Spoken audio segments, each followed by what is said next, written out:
Hi everyone, welcome to Om Brawok Story. Semoga kalian sehat selalu dan diberikan rezeki yang berkah tentunya. Karena banyak yang request film horor lagi, kali ini Om akan membawakan alur cerita film Tamil horor yang berjudul Jessie, keluaran tahun 2019. Film ini menceritakan dua orang saudara kembar yang tinggal di rumah angker. Sampai suatu hari terjadi hal-hal aneh menimpa mereka. Salah satu dari mereka terlihat seperti dirasuki seorang iblis jahat. Hal-hal menyeramkan akhirnya menghantui mereka berdua. Nah, mau tahu gimana keatutan film ini? Nggak usah pakai lama, kunci pintu kalian, sandarkan bantal, dan bemper Om Brewok Story.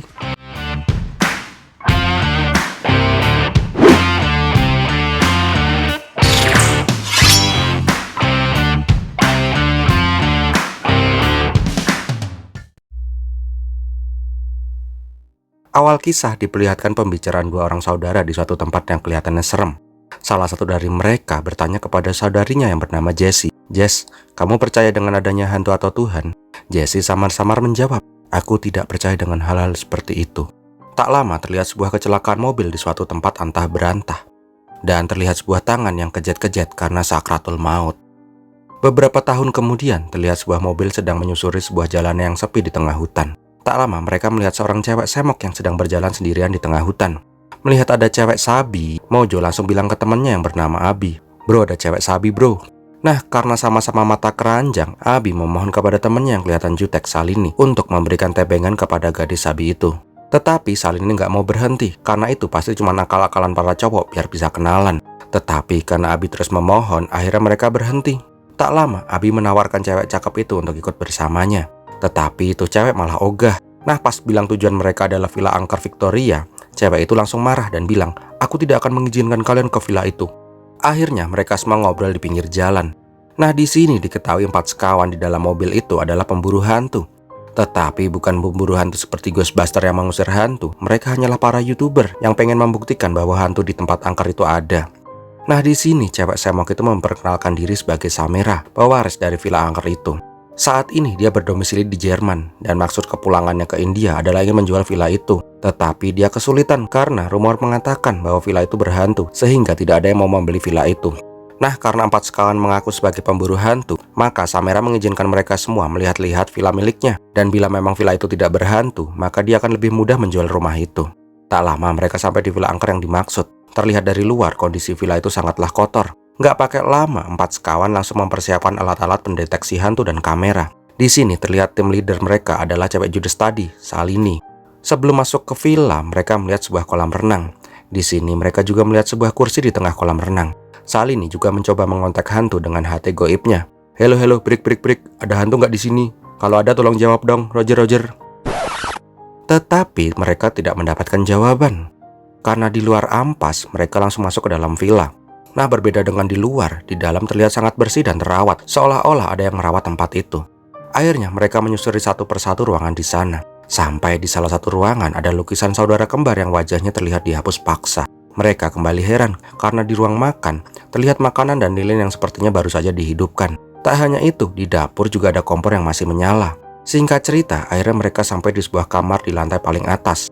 Nah, di sini terlihat ruangan itu sangat creepy dengan banyaknya lukisan sketsa yang menakutkan, lilin-lilin yang telah mencair di lantai, dan boneka babi yang kelihatannya serem. Setelah puas lihat-lihat, mereka hendak pergi. Tetapi tiba-tiba ada jaran goyang yang tiba-tiba goyang-goyang sendiri. Di sini Salini merasa girang karena akhirnya ada pertanda dari hantu. Tetapi Jo bilang, sorry, itu aku yang nggak sengaja nyenggol tadi." Karena tidak menemukan tanda-tanda hantu, mereka akhirnya berniat pergi.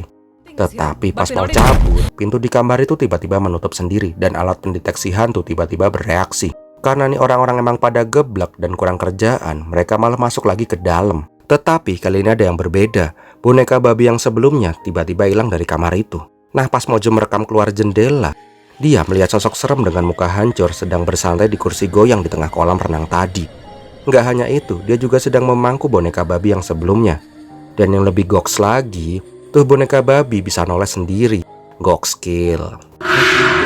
Jelas aja melihat itu mereka langsung takut. Tetapi pas kembali melihat keluar, sosok serem itu udah nggak ada. Dan tiba-tiba boneka babi yang tadi udah ada di dalam. Pas hendak keluar, tiba-tiba TV di ruang tamu hidup sendiri. Nah, pas lagi serem-seremnya, terdengar suara orang yang seperti lagi makan beling.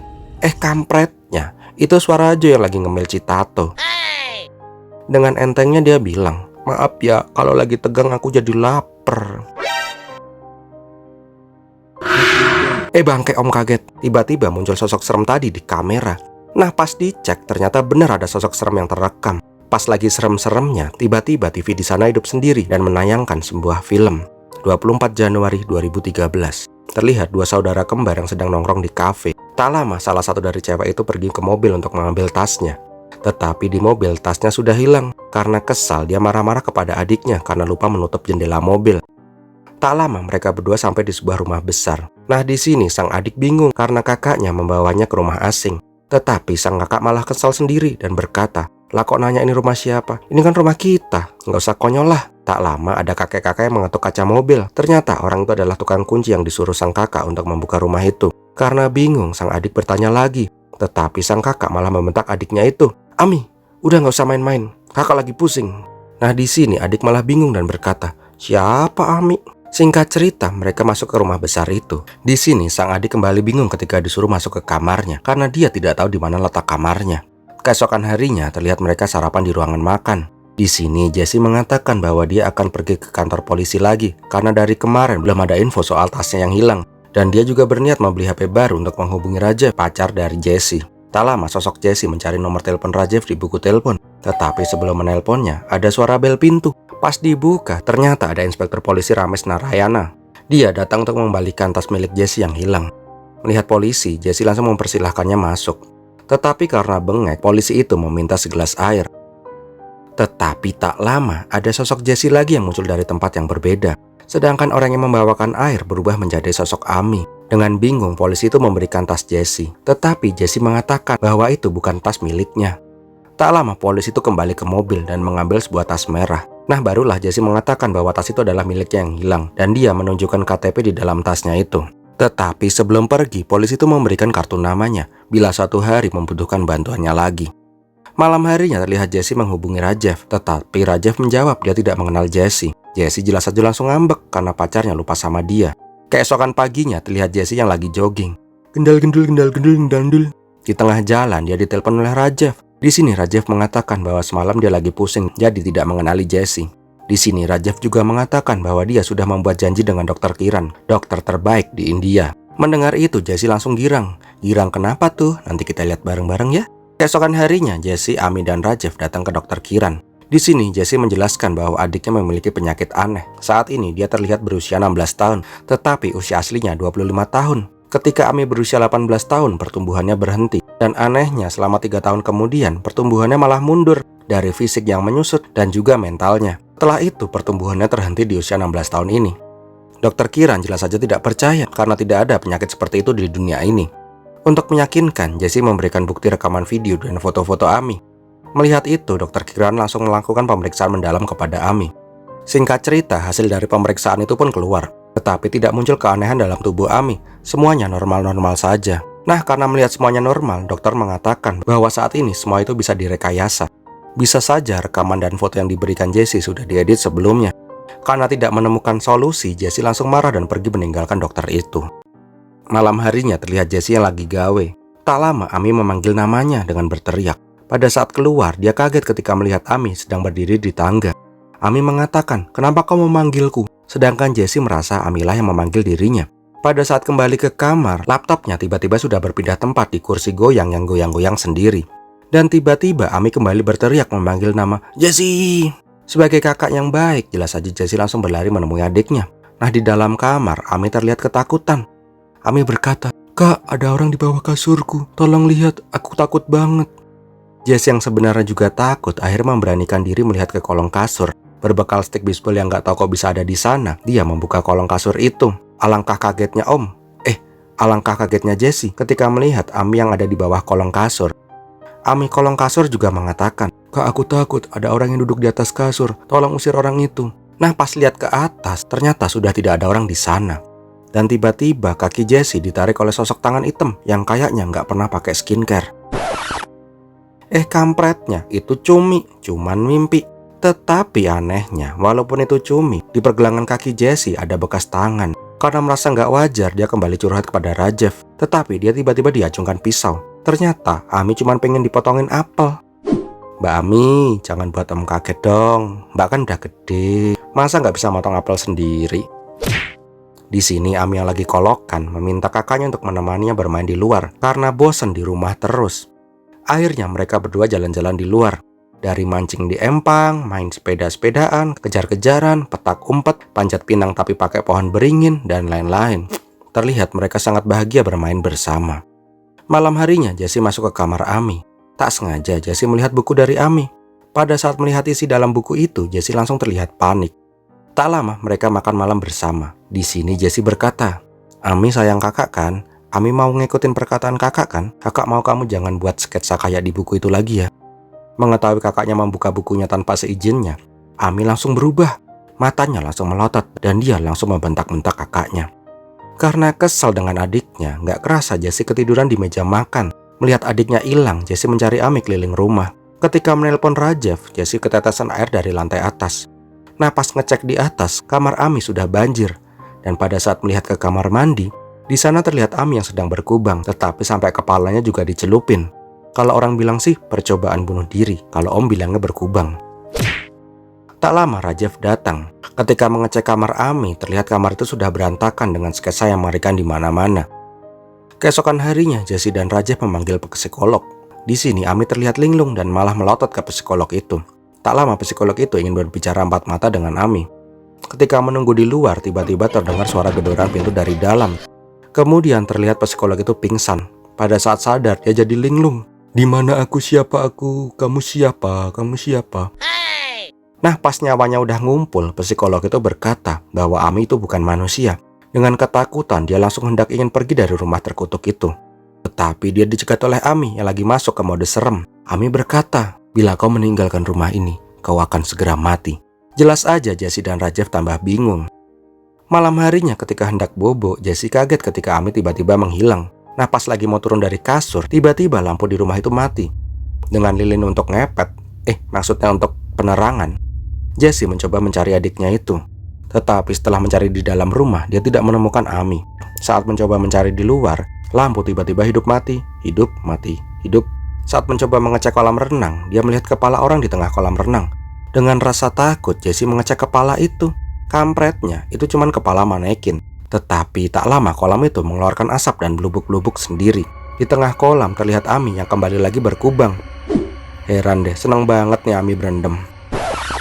Beberapa saat kemudian, Jessie tersadar di kasur dan sudah ada Rajev di sana. Jessie histeris ketika melihat adiknya tadi berkubang di kolam renang yang airnya tiba-tiba berubah menjadi hitam.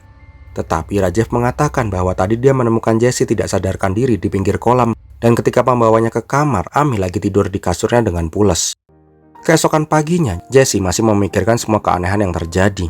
Tak lama Inspektur Ramesh datang. Dia menanyakan beberapa pertanyaan. Karena psikolog yang sebelumnya datang ke rumah itu baru saja ditemukan mati kecelakaan mobil. Di sini Ramesh juga menanyakan, apakah pernah melihat simbol satanis yang muncul secara misterius di mobil psikolog ini? Ketika Jessie hendak menjawab, Rajev langsung mencegahnya dan berkata mereka tidak pernah melihat simbol seperti itu sebelumnya. Di sini Jessie semakin takut, tetapi Rajev mengatakan tidak usah berpikiran yang aneh-aneh. Nah, karena aus, Rajev meminta Jessie untuk membuatkannya kopi. Ketika di dapur dan hendak mengambil kopi di kulkas, Jessie dan Om langsung kaget karena di dalam kulkas udah ada Ami yang lagi ngadem dengan mata biakugan. Jelas saja melihat gituan, Jessie langsung ketakutan. Tetapi ketika Rajev ngecek, tidak ada apa-apa di dalam kulkas. Jangankan Ami, telur satu biji aja nggak ada, kosong melompong. Tak lama terdengar suara tangisan dari lantai atas. Pas dicek, ternyata suara itu adalah tangisan Ami. Dia berkata, "Hu hu hu. Kalian pasti takut sama aku kan? Karena kalian pasti nganggap aku hantu. Aku bukan hantu, Kak." Mendengar itu, Jessie jelas saja mencoba menenangkan adiknya. Tetapi alangkah kagetnya dia ketika melihat Ami berubah menyeramkan. "Ayo." Jelas saja mereka langsung kabur dan mengunci pintu kamar itu. Nah, karena udah parah, Jessie dan Rajev akhirnya mencoba memanggil pemburu hantu. Tak lama mereka berdua mendatangi sebuah rumah yang lebih mirip kandang burung. Di sana ada om-om brewok sambil ngerokok Jisamsu Premium. Ternyata om-om itu adalah pemburu hantu. Ketika mendengar cerita Jessie, om brewok itu langsung bergegas untuk ke rumah Jessie. Sesampainya di rumah angker, om brewok itu berkata pada Rajev, "Tolong simpen rokokku, lumayan masih setengah. Nanti mau aku buat udut habis makan." Nah, nggak pakai lama, om brewok langsung masuk ke kamar Ami. Di sini Ami yang masih kerasukan juga langsung berlari untuk memeluk om brewok. Karena kalah kuat, Ami langsung dilempar ke kasur. Dan nggak tahu gimana kok tahu-tahu tuh Ami udah keikat. Di sini Om Brewok langsung membacakan mantra dengan menunjukkan simbol di tangannya. Nah, karena nggak mau diem, akhirnya Om Brewok menggunakan cara tradisional, yaitu nabuk tuh Ami sampai pingsan. Om Brewok juga meminta Rajev untuk menyediakan alat penyucian. Setelah semua alat lengkap, Om Brewok menyuruh semuanya duduk di kursi. Tetapi anehnya, Rajev malah mengikat Jesse. Di sini Om Brewok bertanya kepada Jesse, "Siapa yang kau lihat di depanmu?" Dengan menempelkan tangannya ke Jesse, sosok Ami berubah menjadi sosok Jesse. Om kok jadi mumet ya? Biasa ceritanya ki. Om Brewok juga meminta Rajev membuka cermin besar di sana. Ketika melihat dirinya sendiri, Jesse terlihat kaget. Om Brewok kemudian berkata, "Jesse, lihat sosok itu bukan tubuhmu, kamu itu sudah mati." Om Brewok juga memperlihatkan sebuah gambar dengan toples di meja. Nah, baru deh ketahuan bila sosok hantu yang sebenarnya adalah sosok Jesse itu sendiri. Om Brewok meminta arwah Jesse segera meninggalkan tubuh yang dirasuki itu. Tetapi karena nggak terima, arwah Jesse menolak keluar. Karena ngeyel, akhirnya Om Brewok mengeluarkannya secara paksa. Dan filmnya pun berakhir. Nah, setelah melihat film itu, Empat Serangkai dan Samera menjadi bingung. Tetapi setelah melihat keanehan-keanehan itu, bukannya kabur, Salini yang jutek malah mencoba memanggil arwah Jesse untuk diwawancarai. Salini kemudian bertanya, "Setelah itu apa yang terjadi?" Tiba-tiba Samera merasa kesakitan. Nah, pas bajunya dibuka, terlihat punggungnya telah tersayat dengan tulisan, "Aku tidak tahu." Karena masih penasaran, mereka mencari buku telepon Rajev, tetapi nomor itu tidak bisa dihubungi. Tak sengaja kartu nama Rames jatuh. "Sek Mbak Jo, yang lain pada tegang kok yang nguntal terus kilo." Ketika mereka menghubungi Rames langsung marah karena tahu mereka masuk ke villa angker itu tanpa izin. Tetapi karena terus dipaksa dan mengatakan mereka menemukan petunjuk dari arwah Jesse, Rames langsung bergegas datang ke villa itu. Nah, karena dari tadi ngemil terus, Joe tiba-tiba kebelet boker. Karena takut ke WC sendirian, Samera mengantarkannya ke WC. Tak lama, Rames datang ke villa itu. Di sini, Salini kembali bertanya tentang apa yang sebenarnya terjadi. Di sini, Rames berkata, "Aku akan ceritakan semuanya. Tetapi setelah itu, kalian harus berjanji untuk pergi dari villa terkutuk ini secepatnya." Kita flashback dari sudut pandang Rames. Setelah prosesi pengusiran roh itu, tubuh yang dirasuki Jesse yang bernama asli Shruti akhirnya sadarkan diri. Di sini dia bingung kenapa dia bisa berada di sana. Dia juga tidak mengenali Rajev dan Rames. Dia juga selalu menanyakan di mana adiknya yang bernama Amruta. Ketika sudah memastikan Shruti telah lepas dari arwah Jesse sepenuhnya, Om Brewok dan Rajev akhirnya meninggalkan rumah itu. Di sini akhirnya Rames bertanya kepada Shruti, "Pada tanggal 24 Januari, apa yang kau ingat?" Tetapi Shruti tidak mengingat apapun sampai hari ini. Kita di bawah flashback jauh lebih dalam ke awal muasal semua ini. Pada tanggal 26 Januari, seperti biasa, Rames datang ke kantornya. Tak lama anak buahnya meminta izin untuk mengembalikan tas yang telah dicuri ke Villa Victoria. Mendengar kata Villa Victoria, Rames menjadi janggal. Dia meminta berkas laporan kehilangan tas dan berkas kecelakaan mobil tempo hari. Di sini Rames menyadari sesuatu, bahwa kedua berkas itu pelapornya orang yang sama. Dan itu tidak mungkin, karena Jesse yang tinggal di Villa Victoria sudah meninggal pada kecelakaan 2 hari yang lalu. Untuk memastikannya, Rames ingin mengeceknya secara langsung. Dia mengambil tas biru milik Shruti yang mengaku sebagai Jesse, dan juga membawa tas merah yang merupakan tas milik almarhum Jesse. Pada saat masuk ke villa itu, dia bingung karena ada 2 orang saudara kembar yang mengaku sebagai Jesse. Kecurigaannya semakin besar ketika Shruti mengakui tas merah itu adalah tas miliknya, sedangkan aslinya tas itu adalah milik Jesse. Nah, pas mau meninggalkan rumah itu, Amruta memberikan sinyal minta tolong. Malam harinya di kuburan, Rames menghubungi Rajev, pacar Jesse. Tetapi Rajev juga mengatakan bahwa dia tadi ditelepon oleh orang yang mengaku sebagai Jesse. Akhirnya potongan puzzle ini mulai terkumpul. Karena merasa ada yang aneh, Rames dan Rajev mendatangi Amruta. Di sini Amruta menjelaskan bahwa pada tanggal 24 Januari kemarin, tiba-tiba kakaknya berubah menjadi aneh setelah tak sengaja lewat lokasi kecelakaan. Shruti tiba-tiba pingsan dan tiba-tiba dia membawanya ke villa ini. Tak hanya itu, Shruti juga terus memanggil dirinya dengan nama Ami. Di sini akhirnya mereka menyadari bahwa di tubuh Shruti ada arwah penasaran Jesse yang tidak sadar bila dia sebenarnya sudah meninggal. Dengan kata lain, Jesse itu adalah hantu halu. Tak lama mereka datang ke Om Brewok. Di sini Om Brewok bertanya kepada Rajev, apakah Jesse itu percaya Tuhan ataupun hantu? Rajev mengatakan, "Tidak Pak, sebagai ateis yang taat, dia tidak percaya dengan hal-hal begituan." Nah, akhirnya mereka memutuskan bagaimanapun caranya agar arwah hantu Jesse percaya dengan adanya hantu. Epic nih, gimana caranya ngebuat hantu percaya kalau hantu itu ada? Akhirnya kita diperlihatkan semua keanehan di rumah itu. Mulai dari Dokter Kumar, Ami yang tiba-tiba ada di kolong kasur, sketsa yang menyeramkan, psikolog yang ketakutan, kecelakaan palsu psikolog, kolam renang yang tiba-tiba menjadi hitam, dan sosok Ami yang serem. Semua mereka rencanakan untuk membuat Jessie percaya bahwa hantu itu ada. Nah, di masa kini, Salini malah mau mengingkari janjinya untuk segera pergi dari villa angker itu dan berniat mencari arwah Jessie yang dipercaya masih berdiam di villa itu. Tak lama, Joe berkata dengan terbata-bata, kok Samera hilang ya? Di sini Rames malah bingung, siapa itu Samera? Pas diceritain kalau Samera itu adalah pemilik villa ini dan tadi juga ada di sini, Rames berkata bahwa dari tadi dia hanya melihat 4 sekawan saja, tidak ada sosok lain di sana. Mengetahui sosok Samera itu adalah hantu, Rames meminta mereka semua segera pergi dari villa terkutuk ini. Tetapi tak lama terdengar suara yang terjatuh. Pas dicek, ternyata yang jatuh adalah sebuah bingkai foto. Rames lalu bertanya, apakah sosok Samera itu persis dengan foto orang ini? Nah, ternyata benar, Samera itu adalah Jessie.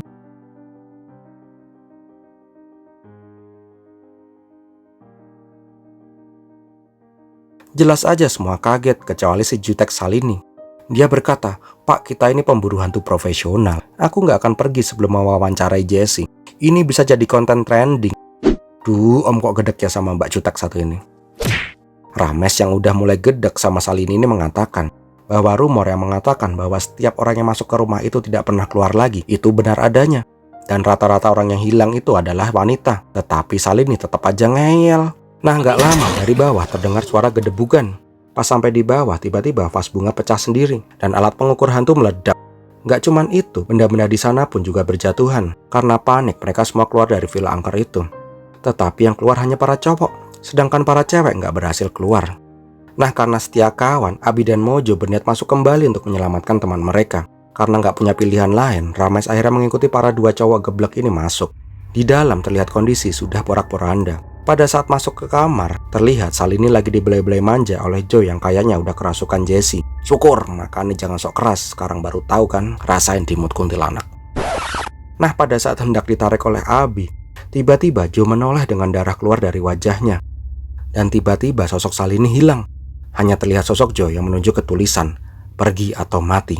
Tak lama terdengar suara dari dalam kulkas. Pada saat dibuka, kembali lagi terlihat tulisan yang sama. Pas di ruangan tamu, Rames ketetesan darah. Nah, bener aja pas dicek ke lantai atas, terlihat Salini yang udah keluyup dengan darah. Dan tiba-tiba Joe muncul dari dalam bathtub.